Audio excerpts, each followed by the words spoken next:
বন্ধুরা, এসছে দিয়ে কিচেনে আপনাদের সবাইকে স্বাগত। আশা করি আপনারা সবাই ভালো আছেন।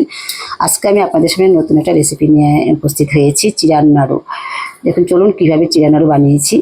আমি নাড়ুটা শুরু করি। প্রথমে কড়াইতে এক বাটি চিড়া দিয়ে দিয়েছি। পরপর নাড়তে হবে যাতে চিড়াগুলো পুড়ে না যায়। ভাজা হয়ে গেছে, নামিয়ে নিচ্ছি।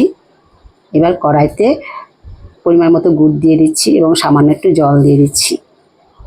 জল দিয়ে ভালো করে নাড়তে হবে। দেখুন, গুড়ের কালারটা খুব সুন্দর। সব গুড়ে কিন্তু নাড়ু হয় না, এই গুড়টা খুবই ভালো, নাড়ুর উপযুক্ত। পরপর এভাবে নাড়তে হবে। পলক এসে গেছে, এভাবে পরপর নাড়তে হবে। নাড়তে নাড়তে দেখতে হবে যে এটা আঠালো হয়েছে কিনা। এবার নেড়ে আমি ট্রাই করে দেখব এটা আঠালো হয়েছে কিনা। দেখছি ট্রাই করে। এখন আঁশ উঠেছে কিন্তু ভালো হয়নি। এবার আরেকটু নেড়ে আবারও ট্রাই করে দেখছি। দেখুন, এবার আঁশ ভালো হয়েছে। এবার হয়ে গেছে। কড়াইটা নামিয়ে নিচ্ছি। নামিয়ে নিয়ে এবার এক একে চিড়া অল্প অল্পকে দিয়ে মিশাতে হবে। মিশিয়ে নিচ্ছি। আবারও আরেকটু চিড়ে দিয়ে আবারও মিশাচ্ছি। মনে হচ্ছে আরেকটু নরম হয়েছে, আরেক সামান্য একটু চিড়ে লাগবে।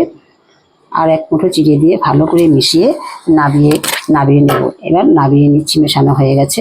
নাবিয়ে নিয়ে এই নাড়ুটা কিন্তু গরম গরম তাড়াতাড়ি বানিয়ে নিতে হবে, না তো ঝুরঝুরে হয়ে যাবে। প্রথমে হাতে তেল মেখে দেখুন পরপর নাড়ুগুলো বানিয়ে নিচ্ছি। এভাবে পরপর বানিয়ে নিতে হবে। প্রায় বানানো শেষ হয়ে গেছে। এবার শেষ হয়ে গেছে। চিড়ার নাড়ু রেসিপিটি যদি আপনাদের ভালো লাগে তাহলে লাইক, কমেন্ট, শেয়ার করে দেবেন এবং আমার চ্যানেল যদি কেউ নতুন হয়ে থাকেন তাহলে চ্যানেলটিকে সাবস্ক্রাইব করে দেবেন।